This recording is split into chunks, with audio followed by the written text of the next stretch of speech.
नमस्कार दोस्तों, बहुत बहुत स्वागत है आप सभी का गवर्नमेंट एजुकेशन में। मेरा नाम है जितेंद्र, आप सभी का स्वागत करता हूं। तो दोस्तों, इस वीडियो में हम आगे क्वेश्चन देखने वाले हैं जनरल साइंस के, जो कि ग्रुप 2 सब ग्रुप 4 में आए हुए क्वेश्चन है। और अब तो एमपी जलपरी का जो है वो एग्ज़ाम डेट भी अनाउंस हो चुकी है। तो एक बात कहना चाहूँगा कि आप किसी भी एग्ज़ाम की प्रिपरेशन कर रहे हों, चाहे एसएससी, रेलवे, स्टेट लेवल की, एमपीएसआई, कांस्टेबल, जेल प्रहरी, फॉरेस्ट गार्ड, पटवारी, जिसमें साइंस पूछा जाता है, उनका लेवल जो है वो ऑलमोस्ट सेम ही रहता है, कुछ ज़्यादा अंतर नहीं रहता है। तो साइंस के लिए जो भी जितने भी क्वेश्चन यहाँ पर मैं करा रहा हूँ, वो सभी एग्ज़ामों के लिए हैं। तो आप ऐसा ना सोचें कि ये ग्रुप 2 सब ग्रुप 4 के लिए, ये आपके लिए जेल प्रहरी के लिए भी होंगे, एमपीएसआई के लिए, कांस्टेबल के लिए, और जितने भी अदर एग्जाम होते हैं व्यापम में, उसके लिए। ओके, तो चलिए हम स्टार्ट करते हैं। देखिए, फर्स्ट क्वेश्चन की तरफ बढ़ते हैं। ऊंचे पेड़ों की शाखाएं जंगल के अन्य पौधों की छत्र छाया की तरह ढकती हैं, इसे कहते हैं। तो आपने देखा होगा, जंगल में पेड़ है और बाकी जो पौधे वौधे होते हो तो क्या है, वो ढक जाते हैं, तो उसको क्या बोलते हैं, बितान बोलते हैं। तो इसका आंसर हो जाएगा बी ऑप्शन। अगला क्वेश्चन है, अप्रशीकृत क्रूड पेट्रोलियम ऑयल जिस प्रक्रिया द्वारा परिष्कृत किया जाता है वह कहलाता है। तो जो पेट्रोल ऑयल निकलता है उसको क्या किया जाता है, रिफाइन किया जाता है। तो वो रिफाइन किस विधि द्वारा किया जाता है, ये पूछा गया है। तो विधि किया जाता है प्रवाची आसवन द्वारा। तो इसका आंसर हो जाएगा डी ऑप्शन, याद रखना है। नेक्स्ट क्वेश्चन है, नेक्स्ट क्वेश्चन की तरफ बढ़ते हैं। देखिए, यहाँ पर क्या बोला गया है कि बिजली संचालित करने वाले अधिकांश तरल इनके विलयन हैं। तो जो बिजली संचालित करते हैं और जो भी तरल रहते हैं, तो उसमें अम्ल भी होता है, क्षार भी होता है, लवण भी होता है। तो इसका आंसर हो जाएगा डी ऑप्शन। ओके, इससे पहले कि अगर आपने वीडियो नहीं देखे तो यहाँ पर एक आई का बटन आ रहा होगा, उस पर क्लिक करके आप देख सकते हो। सारी वीडियो की आपको प्लेलिस्ट मिल जाएगी। नेक्स्ट क्वेश्चन की तरफ बढ़ते हैं। नेक्स्ट है यहाँ पर, निम्न में से कौन सा उर्वरक उर्वरकों के गुणधर्म से संबंधित है। आपको पता होगा कि फर्टिलाइज जो रहते हैं, वो हमारी जो फसलें होती हैं उसको किस लिए यूज करते हैं, जो न्यूट्रिशन पहुंचा सके उनमें। तो देखिए, जल धारण क्षमता को बढ़ाना, मृदा को बहुत सा ह्यूमस प्रदान करना, मृदा की बनावट को सुधारना, और फोर्थ ऑप्शन है एनपीके जैसे पादप पोषकों को समृद्ध होता है। तो इसका आंसर क्या हो जाएगा, इसका आंसर हो जाएगा डी ऑप्शन। तो जो भी रिच प्लांट होते हैं, न्यूट्रिशन लाइक है, एनपीके जो है, इसका आंसर हो जाएगा। अगला क्वेश्चन की तरफ बढ़ते हैं। नेक्स्ट यहाँ पर, स्पाइरेकल कहलाने वाले छोटे द्वार जो हवा को शरीर से जाने की अनुमति देते हैं, वहाँ इसका लक्षण है। तो वो यहाँ पे देखिए, केंचुआ दिया हुआ है, तिलचट्टा जो कॉकरोच बोलते हैं, और मछली दी हुई है, मनुष्य दी है। क्योंकि आप जो कॉकरोच जो होता है, इसमें क्या होते हैं, फेफड़े नहीं होते हैं। ओके, तो ये क्या करता है, जो टाइनी स्पोर होते हैं, तो उसके थ्रू जो है ये सांस लेता है। इसका जो है वो रेस्पिरेटरी सिस्टम जो है वो चलता है। तो इसका आंसर क्या हो जाएगा, बी ऑप्शन। अगला क्वेश्चन है यहाँ पर, उस यंत्र का नाम बताना है आपको जो विद्युत उपकरणों में को क्षतिग्रस्त होने से रोकता है और संभावित आग से होने से बचाता है। तो ऑप्शन है यहाँ पे कि CFL, फ्यूज, स्विच, तत्व। तो इसका आंसर क्या हो जाएगा, बी ऑप्शन हो जाएगा, फ्यूज वायर। तो फ्यूज वायर जो रहता है, आपको पता होगा, हम घर में लगाते हैं। ओके, तो वो क्या रहता है, जो भी अगर बहुत तेज लाइट आ रही है तो वो जो है वो जल जाता है बीच में से, तो जिससे कि आपके उपकरण बच जाते हैं, आग लगने से बच जाती है, वायर जलने से बच जाती हैं। और एक चीज़ और याद रखना है कि जो घरों में जो फ्यूज वायर लगा रहता है, वो जो है वो किस में, श्रेणी क्रम में लगा रहता है। श्रेणी मतलब सीरीज क्रम में। ओके, ये क्वेश्चन पूछ लिया जाता है। और ये बना किसका होता है, ये बना होता है टिन और लेड का। याद रखना है, टिन जो है इसमें करीबन 60% के करीबन होती है, और लेड जो होती है वो होती है 40%। तो परसेंट भी आपको याद रखना है, पूछा जा सकता है। थोड़ा 65 भी हो सकता है, ये 35 भी हो सकता है। तो अप्रॉक्स मान के चलना है आपको, इसके आसपास जो है वो आंसर लगाना है।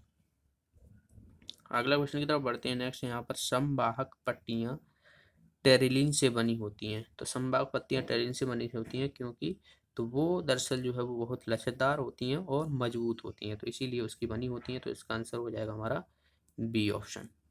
नेक्स्ट क्वेश्चन की तरफ बढ़ते हैं। नेक्स्ट है यहाँ पर, क्या बोला गया है कि निम्न में से कौन सा एक पशु गिर राष्ट्रीय उद्यान के लिए स्थानिक है। तो गिर राष्ट्रीय उद्यान जो है ये गुजरात में है। ओके, और गुजरात में है ये, दरअसल जो है वो एशियाई शेर के लिए जाना जाता है, एशियाटिक शेर के लिए। तो इसका आंसर क्या हो जाएगा हमारा, डी ऑप्शन इसका आंसर हो जाएगा। नेक्स्ट क्वेश्चन है यहाँ पर, समुद्र तलों से इनके द्वारा प्राप्त सिलिका के बड़े भंडार होते हैं। समुद्र पथों से जो है वो ये पाई जाती है।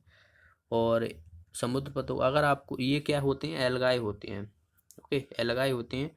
और एल्गाई जो है ये डाइटम होते हैं। तो इसका आंसर क्या हो जाएगा, डी ऑप्शन है। अगर आपको डाइटम लिखा ना मिले तो एल्गाई भी लिखा मिल सकता है, तो ये भी याद रखना है आपको। चलिए अगला क्वेश्चन देखते हैं। नेक्स्ट है यहाँ पर क्या बोला गया है कि पौधे की जड़ों में पाए जाने वाला बैक्टीरिया जो वायुमंडलीय नाइट्रोजन को विलय रूप से रूपांतरित कर सकता है, जिससे उसका प्रयोग पौधा द्वारा उपयोग किया जाता है। आपको पता है नाइट्रोजन जो है वो 78% पाई जाती है, और जो नाइट्रोजन में जो एक पौधों की जड़ों में एक बैक्टीरिया पाया जाता है जो कि नाइट्रोजन को जो है वो जड़ों से जो है वो पौधों के प्रयोग में किया जाता है। तो ये कौन सा होता है, ये होता है राइबोजियम। तो इसका आंसर हो जाएगा हमारा बी ऑप्शन। नेक्स्ट क्वेश्चन की तरफ बढ़ते हैं। नेक्स्ट है यहाँ पर, यदि एक वस्तु का द्रव्यमान बढ़ता है तब घर्षण पर इसका क्या प्रभाव पड़ेगा। किसी भी बॉडी है उसका मास आप बढ़ा रहे हो तो घर्षण भी क्या होता है, बढ़ता है। तो इसका आंसर क्या हो जाएगा, द्रव्यमान के बढ़ने से घर्षण बढ़ता है। तो ये ऑप्शन इसका आंसर हो जाएगा। अगला क्वेश्चन है यहाँ पर, मासिक धर्म से ग्रसित लड़कियों को इससे भरपूर भोजन खाने की आवश्यकता होती है। तो जब मासिक पीरियड टाइम आता है तो क्या होता है, ब्लड लॉस होता है, काफ़ी कमजोरी आती है। तो उस समय जो है उनको लोहा और कैल्शियम यानी आयरन कैल्शियम की जो भरपूर चीज़ें होती हैं भोजन में, उसका यूज करना चाहिए। क्योंकि देखिए आयरन जो रहता है वो अपने केस में ब्लड में होता है, ब्लड होता है तो ब्लड की आयरन की कमी हो जाती है उनमें। कैल्शियम जो है वो हड्डियों में रहता है। तो अब जो अपना ब्लड है वो क्या रहता है, हड्डियों के अंदर जो है वो बोन मैरो होती हैं, तो उसमें जो है वो बनता है ब्लड। तो हड्डियां कमज़ोर हो जाएंगी तो ये भी प्रॉब्लम है। तो दोनों ही जो आयरन होते हैं और कैल्शियम होती हैं, तो इनसे भरपूर जो भी भोजन है वो करना चाहिए उनको। टाइम पीरियड होता है तो उसे 7 दिन के लिए होता है इनका। अगला क्वेश्चन है यहाँ पर, घर पर पानी को शुद्ध करने के लिए उपयोग किए जाने वाले रासायनिक तरीकों में से एक है। तो वैसे तो आपको पता होगा जो क्लोरीन यूज करते हैं बहुत सारे। अब यहाँ पर ऑप्शन नहीं दिया हुआ है तो इसमें क्या हो जाएगा, जो रासायनिक गोलियां होती हैं, ब्लीचिंग पाउडर होता है, तो इनका जो है वो यूज किया जाता है। तो इसका आंसर हो जाएगा सी ऑप्शन। नेक्स्ट क्वेश्चन की तरफ बढ़ते हैं। आंवला एक प्रचुर स्रोत है किसका। तो आंवला में पता है आपको विटामिन सी पाई जाती है। विटामिन सी का सबसे अच्छा स्रोत जो है वो आंवला है। और विटामिन सी को क्या बोलते हैं, एस्कॉर्बिक एसिड। तो इसका आंसर क्या हो जाएगा, हमारा सी ऑप्शन जो है इसका आंसर हो जाएगा। चलिए आपके लिए क्वेश्चन है कि सेट्रिक एसिड किस में पाया जाता है, एसिटिक एसिड किस में पाया जाता है, और टार्ट्रिक एसिड किस में पाया जाता है। तो इन सभी के आपको सोर्स बताना है कमेंट बॉक्स में। नेक्स्ट है यहाँ पर, शुक्राणु को मूत्र मार्ग तक ले जाने वाले ट्यूब को क्या कहा जाता है। ट्यूब को क्या कहा जाता है। तो शुक्राणु जो रहते हैं वो, बात की जाए तो जो अपने क्या जो उनको बोलते हैं टेस्टिस, टेस्टिस बोलते हैं, तो उसमें प्रेजेंट रहते हैं। तो उसमें जो है वो ट्यूब होता है एक। तो इसे डक्टस डिफेंसर भी बोलते हैं, डक्टस डिफेंसर भी बोलते हैं। डिफरेंस डिफरेंस डिफेंसर नहीं, डिफरेंस। तो वो भी इस ऑप्शन में आपको लिखा मिल सकता है लेकिन यहाँ पर नहीं है। तो वास्ट डिफरेंस जो है इसका आंसर हो जाएगा ए ऑप्शन। तो इसको उसी के नाम से जाना जाता है, या तो आपको डक्सर डिफरेंसेस मिल जाएगा या फिर वास्ट डिफरेंसेस मिल जाएगा। तो इसका आंसर क्या हो जाएगा, ए ऑप्शन हो जाएगा। और ये किसके माध्यम से, एक ट्यूब के माध्यम से, डक्ट के माध्यम से, नली के माध्यम से जो है वो मूत्र के मार्ग तक पहुँचते हैं। तो आपसे पूछा जा सकता है कि एक डक्ट के माध्यम से पहुँचते हैं या ब्लड के माध्यम से पहुँचते हैं, तो डक्ट्स के माध्यम से पहुँचते हैं। अगला क्वेश्चन है यहाँ पर, बालू, सिल्ट और चिकनी मिट्टियों के मिश्रण को में इसकी रचना होती है। तो बालू हुआ, चिकनी मिट्टी हुई, तो ये क्या होता है, चिकनी बालू मिट्टी कहते हैं इसको, लोमी मिट्टी कहते हैं। तो इसका आंसर हो जाएगा ए ऑप्शन। नेक्स्ट क्वेश्चन है यहाँ पे, देखिए ये वाला क्वेश्चन जो है वो कैंसिल कर दिया गया है। पर देखिए यहाँ पर क्या बोला गया है, धूल और चट्टानों के विशिष्ट छल्लों से घिरा हुआ छल्लीय उपग्रह कौन सा है। ओके, तो उपग्रह पूछा गया है, इसीलिए यहाँ पर ये जो है वो, या ये अगर मान लो यहाँ पर ग्रह पूछा जाता कौन सा ग्रह है, तो शनि होता है। ठीक है, तो उपग्रह कर दिया यहाँ पर। तो ये यहाँ पर थोड़ा ये गलत हो गया, इसीलिए इन लोगों ने कैंसिल कर दिया गया है। अगर आपसे ग्रह पूछा जाए तो आपको पता है कि शनि जो रहता है उसमें जो छल्ले रहते हैं ऐसे कुछ ऊपर इसके बगल से घूमते रहते हैं, तो इसीलिए कैंसिल किया गया है। बाकी आपको शनि को याद रखना है, पर ये ग्रह है, उपग्रह नहीं है। नेक्स्ट है यहाँ पर, लोहे में जंग लगने की प्रक्रिया इस सबसे ज़्यादा जो है तेज़ किसमें होती है? तो जो कोस्टल एरिया होते हैं वहाँ पर क्या होता है, जो है नमक भी प्रेजेंट होता है और समुद्री होता है वो बहुत ही सॉल्ट होता है, तो वहाँ पर जो है वो ज़्यादा जो है वो चांस रहते हैं आयरन में जंग लगने की।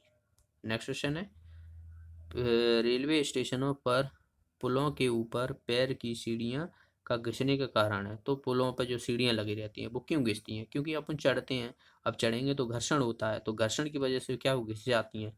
तो बस इसका आंसर क्या हो जाएगा, फ्रैक्शन फोर्स यानी घर्षी बल। तो ए ऑप्शन इसका आंसर हो जाएगा। नेक्स्ट है यहाँ पर, पानी का विसंक्रमण रोकने के लिए अधातु का इस्तेमाल किया जाता है।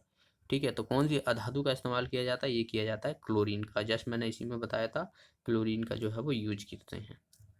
नेक्स्ट है यहाँ पर, समुद्री हवा इसका परिणाम है। समुद्री हवा, तो समुद्री हवा हवा की बात की जाए तो हवा एक तरीके से आपको क्या होता है कि जो गर्म रहती है वो ऊपर चली जाती है और ठंडी रहती है वो नीचे आ जाती है। तो पिछले वीडियो में मैंने साइंस के में वहाँ पर मैंने बताया था कि कोई भी चीज़ है, मैं अगर पानी ले लूँ, पानी कोई कंटेनर में भरा हुआ है, तो ये नीचे वाला हिस्सा गर्म होगा, तो ये क्या गर्म ऊपर पहुंच जाएगा और ठंडा नीचे आ जाएगा। तो ये वाली क्रिया क्या होती है, ये कन्वेंशन होती है। तो संबंध, जिसका आंसर क्या हो जाएगा हमारा, ए ऑप्शन हो जाएगा। तो इसका आंसर हो जाएगा ए ऑप्शन। बाकी चालन, विकिरण, परावर्तन ये सब मैं बता चुका हूँ पिछले वीडियो में, तो आप हर वीडियो देखा करो, कुछ ना कुछ जो है वो आगे उसी से क्वेश्चन पूछे जाते हैं। नेक्स्ट है यहाँ पर, जब एक तेजी से खिंचे हुए बैंड को कर्षित किया जाता है तो यह इसके कारण ध्वनि उत्पन्न करता है। ठीक है, तो कोई बैंड है, आप उसको खींचोगे तो वो क्या है, उसमें कंपन होने लगता है, और कंपन की वजह से जो है वो वायुकण हुए, बाकी चीज़ें हुई, तो कंपन होगा तो क्या वो निकलेगा, आवाज़ निकलेगी, उसमें ध्वनि निकलेगी। तो इसका आंसर क्या हो जाएगा हमारा, डी ऑप्शन इसका आंसर हो जाएगा। नेक्स्ट है यहाँ पर, श्वेत प्रकाश में उपस्थित होते हैं। तो श्वेत प्रकाश में जो उपस्थित हैं वो 7 रंग होते हैं। वैसे आपको नहीं दिखेंगे, लेकिन आप अगर प्रिज्म का यूज करके इस पर वाइट लाइट डालोगे तो आपको 7 रंग जो है वो निकलेंगे विविगोर क्रम में। ओके, तो ये भी याद रखना है आपको। नेक्स्ट है यहाँ पर, मानसून पवन तक तब चलती हैं जब, तो मानसून पवनें जो है वो कब चलेंगी, जब क्या होगा, जो ओशियन होते हैं, तो गर्मी के टाइम पे क्या होता है, वो ओशियन ठंडे रहते हैं, तो जो ओशियन से लैंड की तरफ चलते हैं। तो यानी इसका आंसर हो जाएगा, गर्मी में पवन जो है वो महासागर से भूमि की ओर चलती हैं। तो इसका आंसर हो जाएगा ए ऑप्शन। नेक्स्ट क्वेश्चन है यहाँ पर, छाया बनती है, छाया क्यों बनती है? अब छाया इसलिए बनेगी, देखिए ऑप्शन की तरफ पढ़ते हैं पहले। तो प्रकाश तरंगों के रूप में यात्रा करता है, प्रकाश सीधी रेखा में यात्रा करता है, प्रकाश ऊर्जा का एक रूप है, प्रकाश यात्रा करते हुए झुकता है यानी ट्रेवल करता है, तो क्या होता है, बैंड हो जाता है। तो आपको पता हो कि कोई रोशनी है तो वो क्या है, सीधी रेखा में ही चलती है, वो कभी बैंड नहीं होती है। अगर यहाँ पर कोई है तो वो इस तरफ मुड़ जाएगी, फिर भी सीधी अवस्था में जाएगी, यानी खुद अपने हिसाब से बीच में नहीं मुड़ेगी कोई भी चीज़। ठीक है, तो इसका आंसर तो हो जाएगा हमारा बी ऑप्शन, प्रकाश जो है वो सीधी रेखा में चलता है, जिसकी वजह से जो है हमारी परछाई बनती है। अगर टेढ़ी मेढ़ा चलता तो इंसान यहाँ पे खड़ा हुआ है, अब मान लो टेढ़ी मेढ़ी लाइट चल रही है, तो इधर से भी हो गई, कहीं इधर से भी होगी, कहीं इधर से भी होगी, तो परछाई बन पाएगी? नहीं बन पाएगी, क्योंकि लाइट जो है वो सीधी चलती है, और इसको जो है वो वैक्यूम यानी निर्वात में भी चल सकती है। ओके, तो पूछ लिया जाता है कि जो है वो छाया को जो है वो, बात की जाए लाइट को जो है वो कौन से माध्यम की आवश्यकता होती है, तो किसी भी माध्यम की आवश्यकता नहीं है, वो जो है वो निर्वात में, सबसे ज़्यादा स्पीड जो होती है वो निर्वात में होती है। तो इसका आंसर हो जाएगा हमारा बी ऑप्शन। तो ये थे 25 क्वेश्चन। आई होप आपको सारे क्वेश्चन अच्छे से क्लियर हुए होंगे। वीडियो अच्छा लगा, इन्फॉर्मेटिव लगा तो वीडियो को लाइक और शेयर करना बिल्कुल ना भूलें। आपका लाइक और एक शेयर जो है वो हमें मोटिवेट करता है। और जो भी साथी नए हैं, चैनल को सब्सक्राइब कर लेना, और साथ में एक बेल आइकन बन के आएगी, उस पर भी क्लिक कर लीजिएगा, जिसके माध्यम से आपको वीडियो का नोटिफिकेशन मिलता है। तो मिलते अगले वीडियो में। Thanks for watching the video. Have a nice day.